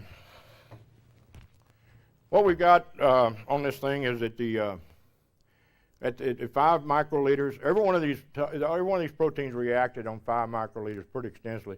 This is 89.9% at this point, and look here, then it's a pretty flat curve. This goes out and ends up at about 96.8% inhibition at that point on the CDK2 from these proteins, toxins that came out of the cavitational extract. That's the bone sample extracts only. We separated these out because I want to show you the difference in the toxicity between the root canal tooth and the bone cavitational toxins.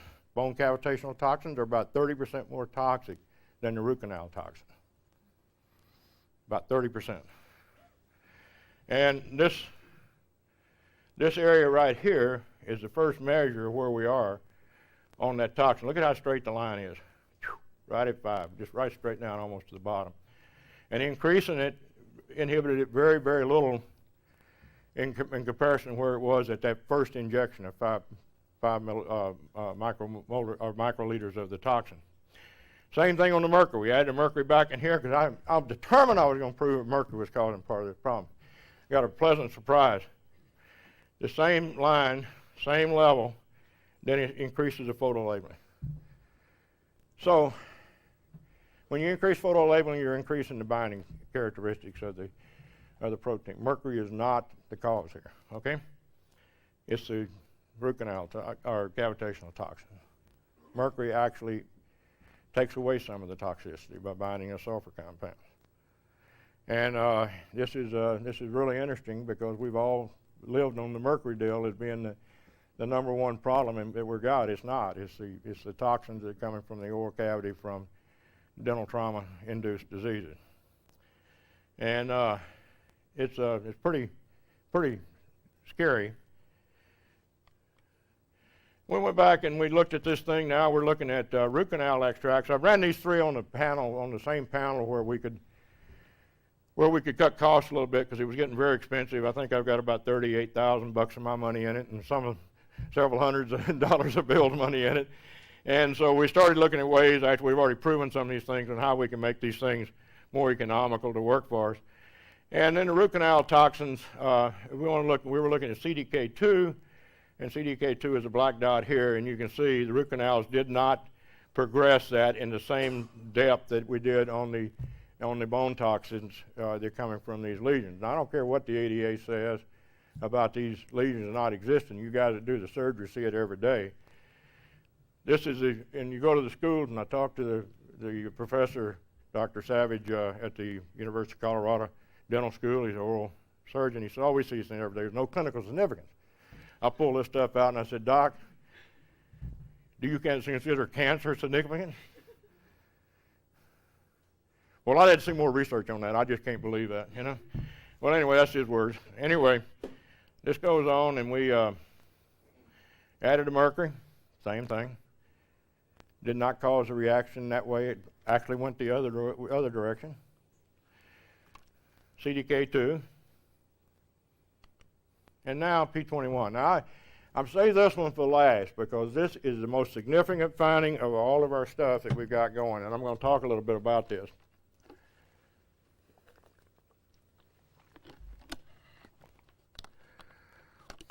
P21 is the smallest protein in the body. You don't think much about that except it appears in multiple forms in a cellular structure. But it provides a wide variety of control of what the cell structure itself is doing.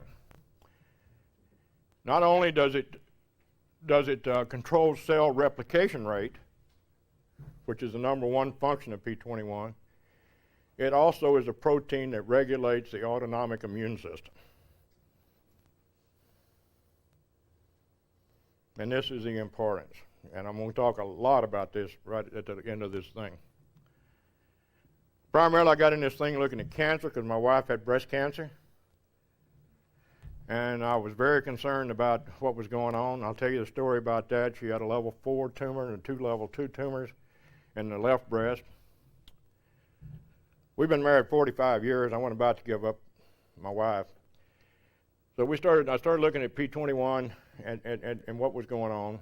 And we weren't going to go through the radiation. We weren't going to go through the chemos as we know it. We weren't going to go through the surgery because all that does is spread it to the lymph glands and to the capillaries, to the other organs of the body that may be damaged. And 9 months since we started the treatment protocol that consists of one item only, and it's poly-MVA. If any of you guys have got cancer, you're doing this, it's the most fantastic cancer drug I have seen since it's been going.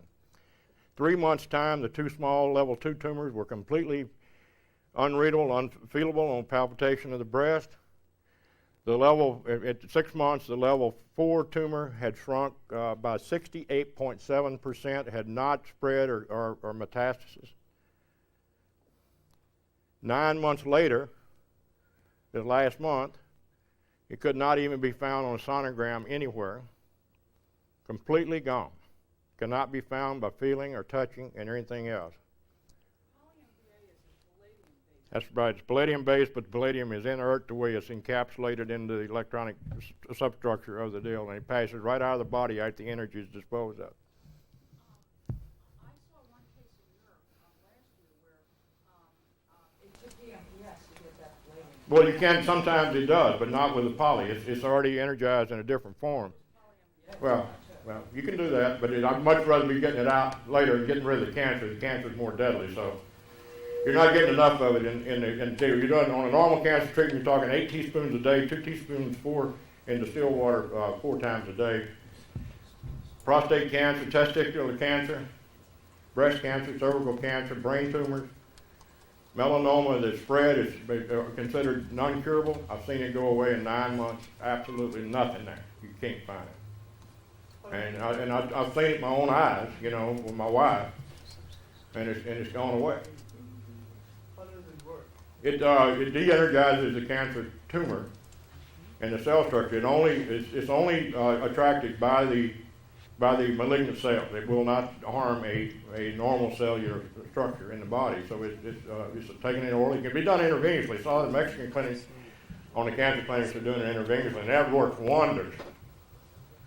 Works wonders, and then you can start detoxifying the body if the palladium is a problem. Much easier to take out than it is to take the cancer out. But I'm happy to report my wife is 100% healthy now, except she's got leaky gut syndrome. So we're working on that now. Yes, go ahead. I don't take up too much of your time, but I just wanted to ask, poly-MVA is successful with brain tumors. Very good. By the blood-brain barrier. Right. Yeah, it goes past the blood-brain barrier. It does. And it was designed for brain tumors. That's what it was. Merrill Garnett, the scientist, he is a dentist, by the way. It went into research and development on this thing because he had a relative in his family that had a brain tumor.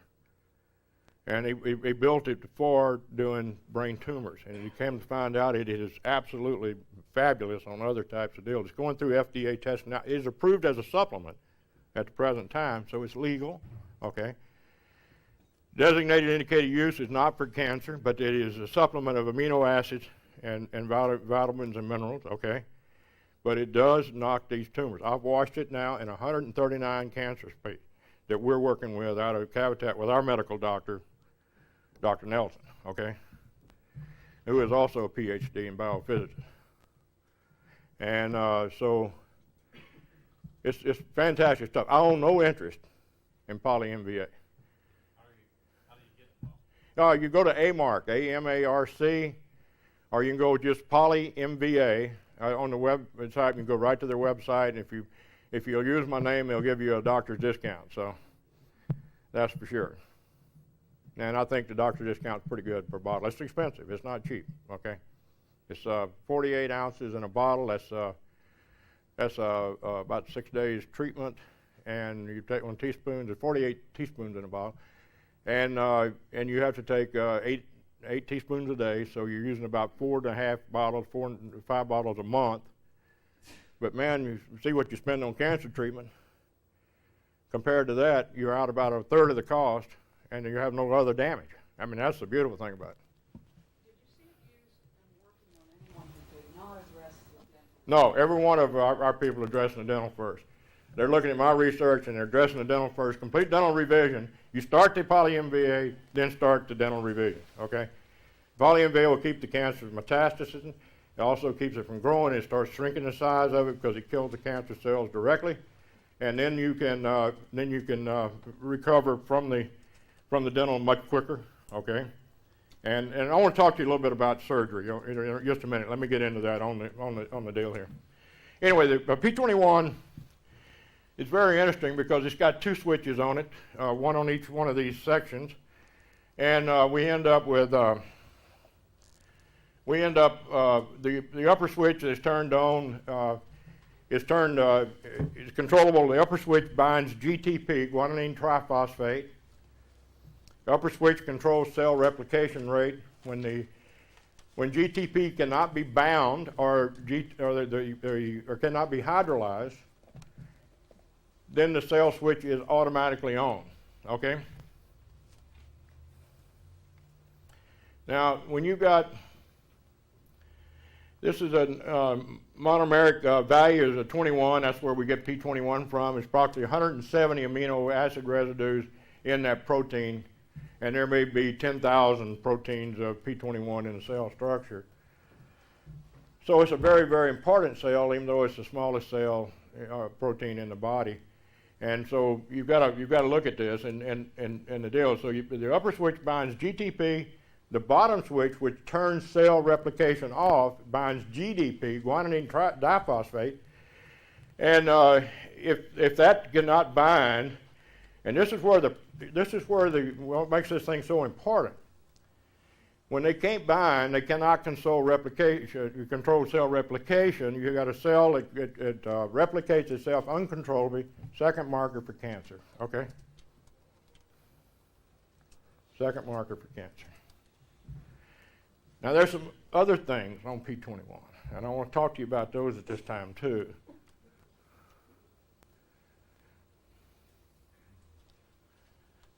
Let you go through that. I won't talk to you if you don't want it to let you read it. It's hard to read because it's jumping. I'm sorry about that. I don't know what it is. It's not flicking on our screen, so it's some interface problem.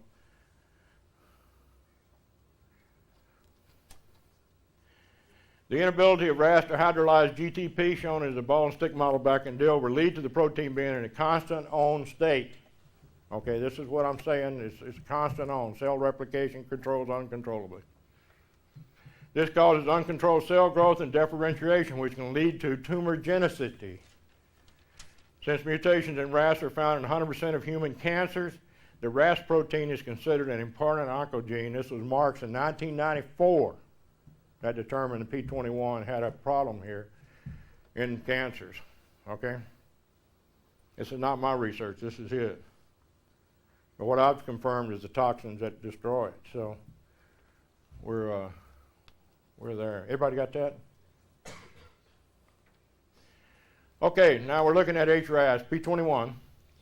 Cavitation extract at 5 microliters, we're defined out at about 86.9%, and by the time we get to 40 microliters, we're down in the 96.4% of inhibition. You've got to remember now that the RNAs are constantly trying to repair that spelling of this protein. They're constantly working to prepare it. And when you see this type of toxicity damage, you've overwhelmed the RNA's ability to repair that protein. It can't occur unless there's a severe, severe toxins that we're working with. Very chronic. Same thing happened on the mercury. We put the mercury in, increased the photolabeling ability, confirming more that the sulfur compounds were binding with the mercury. Very important information here. Same thing here. We're looking at the root canal extract, the same type of deal. And we're looking at HRAS, the triangle, the same type of deal, all the way out. Ends up at about 96% inhibition, same way with the root canal.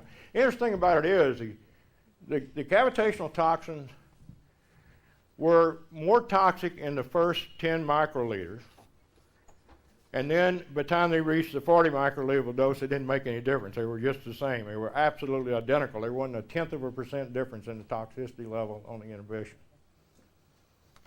So the accumulation is deal. Now, a perfect carcinogen is one that remains in the body until the malignant or to the malignant dose is reached. Okay, these are the world's most perfect carcinogens. These toxins are. Now we determined that at another lab. I said, well, man, this is causing this problem. We're creating a genetic mutation, and that's what most genetic scientists said too. That we found out something different. We got a local toxin, and we tested 3 toxins, okay? They came off of root canal teeth and off of bone cavities. We did not test anything else. We know there are other toxins that cause cancer. We know beryllium, radioactive beryllium, we call it. We know uranium and its derivatives, and plutonium, and stuff like this can cause cancer. There's 3 things that cause cancer in the human body. 1 is radioactivity, radiation. 2 is chemical toxicity, and 3 is what the scientists all call spontaneity.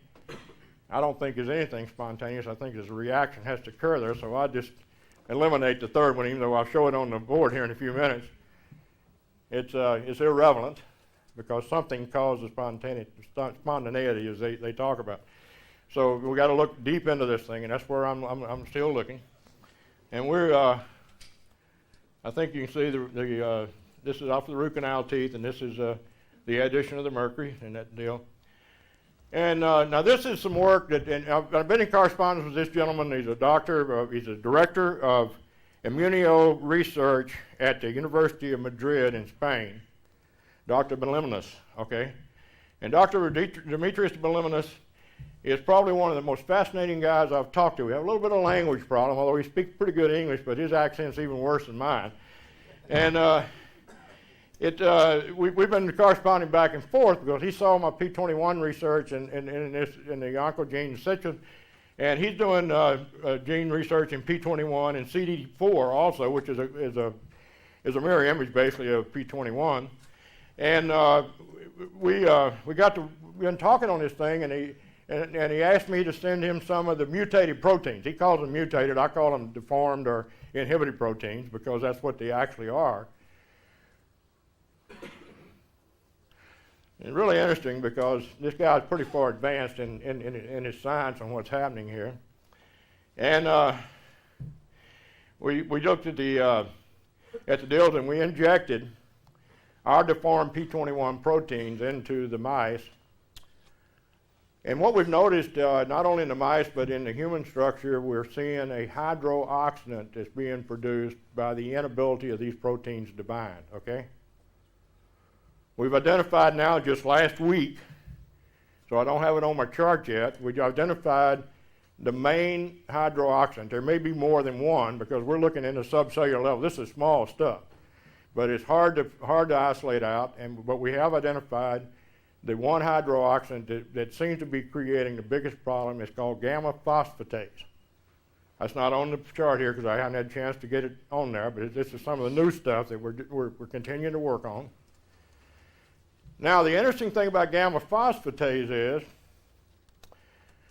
it creates antibodies that we know and have identified as human lupus. How many of you have always thought dental toxicity caused lupus? But I tell you it doesn't, I can prove it does. That's what we've done. The antibodies produced by this hydroxyl gamma phosphatase are the same antibody we see produced in human lupus. It's identical, there is no change. We induce lupus into rats by injecting that into the rats. The rats never get lupus. They produce the same lupus antibody. Now, that set us off on another quest. How many of you think multiple sclerosis is caused by dental toxins? We produce the antibody we see in multiple sclerosis. Okay? We got 2 positive identifications. Duplicates on each one. We're right. Price was right. Rosenau was right. George Manning was right. Hal Huggins was right. We know now why it happens. P21. Did you check it out for ALS? We're working on ALS now. That's the one thing that I think we're going to find next. We're working on Parkinson's. We've already got indications on Parkinson's. We have not verified it yet, okay? Same way with ALS. We're working on it. Thank heaven Spain's got some money they're pumping into Dr. Voluminous over there because he's doing this final part of the work. I'm furnishing the proteins, but he's working on it. So does the poly-MDA replete P21? It repletes the amino acids in the binding site.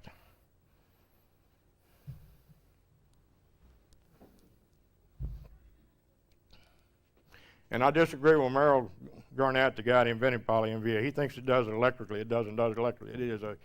It is a chemical reaction of replacing amino acids in the binding sites that are inhibited.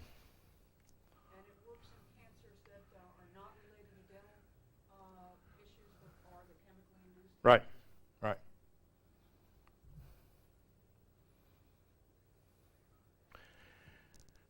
Noting that lupus is much more common in women than in men, Voluminous added that his team also plans to look at the involvement of P21 in the overall function of the immune system in relationship with P21 deficiency in the female hormonal environment. Excuse me. Not only does P21 control the ability of the cell replication that we know as cancer, it controls the autonomic immune system in the type of diseases that is produced, and when it's at that substrate level, these antibodies that are produced to react against the hydroxyls are probably the cause of all of the autoimmune diseases. We just have to verify the other 5 or 6 that we've got on this thing. This is exciting news because it absolutely now gives us power that we never had before. And the fact that we can eliminate the source of the toxicity. The moment we eliminate the source, and I mean all of the source of toxicity, the RNAs can rebuild the proteins to their normal structure. The sad part about it is that if a woman becomes pregnant and delivers a baby 9 months after doing all of this stuff, and the baby was conceived at the time that the deformity was occurring in these proteins, it is passed on as a genetic defect. That's the reason we see the childhood cancers. All 3 of these proteins are passed on in that genetic effect at the time the woman has got the problem in her body. And this is what you've got to worry about. Yes, sir? That's an interesting thing you just brought up. If you have been able to identify the P21 Right, base, right, and if the mother is in that state, let's say during pregnancy, right. whatever the symptomology happens to be, whether or not, but could that not then cross over between got cancer, even though she doesn't have an active cancer, but has the vision. Well, it passes on the resistance of the child developing the cancer because the protein is passed on in a deformed state, and his RNAs are not programmed to spell the protein properly when they're building from the amino acids. The only What I'm saying is it's an interesting concept because they're groping with autism. right. Well, autism. Well, let me back up. Ward Haley, Dr. Haley. All of you know who Dr. Haley is, and one of my best friends and colleagues, and the one that really has encouraged me to keep on with this research. When he saw what we done here, because we did the nucleotide testing at ALT, who's the best in the world at this, by the way, and licensed an independent lab to do it. When we did the nucleotide binding test, Boyd reviewed it. He's one of my peer reviewers. He's on my scientific board of advisors, and he also does a peer review on this protein stuff. And he paid me the compliment that I was 10 years ahead of him on this, because I'm working at a different level than he works on. Not I'm ahead of him. I'm just working at a different level. And he went back and ran some tests, called me the next week, says, Bob, he says, I was amazed at how much inhibition was occurring on these proteins. He said, we went back and looked at the beta-tubulin that we ran on the mercury, and we injected this same toxins on the levels that you did into the beta-tubulin substrate, and he says it produced the beta-tubulin collapse 9 times faster than the mercury did. Yes, I think it has a very, very real incidence on to the lobe of the brain where autism occurs because of beta-tubulin destruction from these proteins. The beta-tubulin is a protein. You got to remember that. It's a nucleotide binding protein. What's interesting is that Boyd Haley has become a forerunner as a spokesperson for autism because he's found some very, very interesting things, especially the way mercury binds in testosterone and not with estrogen. Yeah, progesterone and testosterone are the exacerbators or the protectors, as such. And the reason we have 4-to-1 ratio on autistic boys, testosterone exacerbates the condition. Progesterone actually inhibits the binding of the problem, and so it really is a woman-girl thing. Now we get back into the same thing here. This becomes more of a female problem because the progesterone exacerbates the condition of the toxicity, and testosterone protects it. Like an interesting concept that's present in the mother. Right. Then you're setting up a whole genetic structure that can be passed on to the unborn. That's right. It becomes genetic when this occurs, and the woman is pregnant or becomes pregnant after that's occurred in her body. She will pass that defect on to her offspring as a genetic defect. That's what we see on childhood cancer. They have no resistance to the cancer. And if that's the basis, then any disease is possible. That's correct. That's correct, because that's where P21 comes in. You're 100% right, and that's the reason this is so important. It's exciting to me. Boy, David says it's Nobel laureate stuff.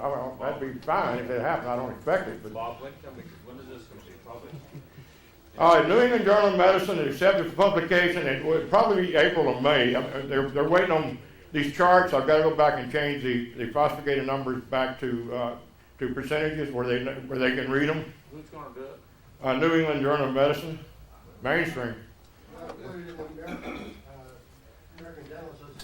Oh, they won't. That's why. Let me tell you, we sent this off to New England Journal of Medicine because they've been talking to the editors about what I was finding, and they asked me to send them a finished draft. So I sent them the finished draft. They sent it out for peer review. They've got a panel of 5 doctors that look at it and peer review it for publication. All 5 of them agreed it should be published. We revision, and the revision was we changed the charts, okay? And which they couldn't read the chart. Anyway, so we are getting mainstream. It just seems, though, we don't know for sure just what happened here. It seems that one of the reviewers gave a copy of the document to a dentist friend of his. Thursday, I got a call from Dr. Waltz up at the ADA Scientific Council. He's the chairman of the Scientific Council. We spent 3 hours on the phone going, they're scared to death of it. I mean, they are absolutely scared to death. Well, as soon as you get a copy, let me know, because I'd like to present it to my dental board. I will send you a copy, and you know what, Jerry, you know me for 10 years now. I work behind your back all the time on fighting these people. And most people know that, I spend a lot of my capital, my own personal capital on fighting the deal. I formed Consumer Dental Choice for you guys, and I also am doing some other things. We are actively pursuing a lawsuit against Aetna Insurance and the National Dental Board Examiner Jeffrey Morris in particular right now. I So put 476 biopsy and pathology reports on root canals and cavitations on the board's desk. The president of the board's all there. Right. They didn't even blink an eye. no, they won't. They won't. We presented 12,794 cavitat scans, X-rays, CT scans, bone pathology to the FDA, and the two dentists up there, Dr. Susan Runner, who's my nemesis, she and I fight every week, but and Dr. Bob Betts, a much more obese guy than I am, is a periodontist for the National Public Health Service, and he's an assistant director of the dental division of the FDA, and they said we didn't have enough. Let me tell you, 12,794, there is no drug company, there is no medical device company has ever presented more than 134. They said we didn't have enough evidence.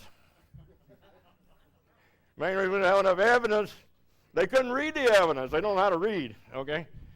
But anyway, we finally got the cavitat through the FDA after all their objections and everything, and then they stuck this deal on us that we don't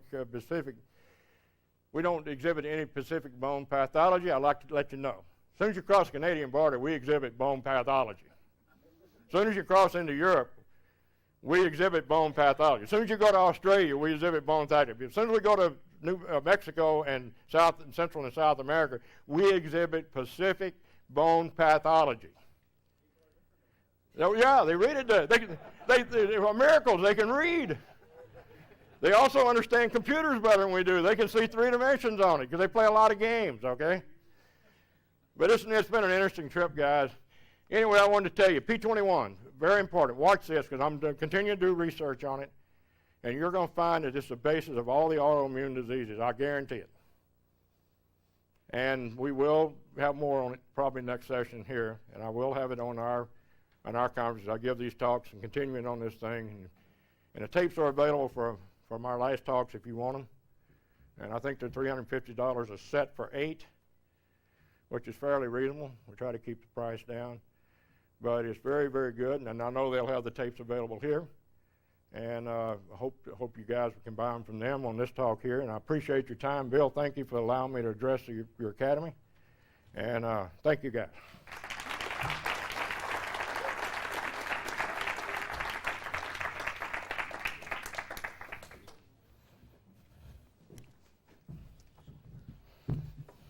Just more regular stuff. Is Vaughn in the room? How do you want to do this? Just shut me down. I'm sorry? Turn off your mic. I'm sorry. We need a break. It's break today. The plan was, can we take a quick bathroom break and then please come back because it's just beginning. So please make a quick break and not honor the exhibitors right now, but honor our next speaker.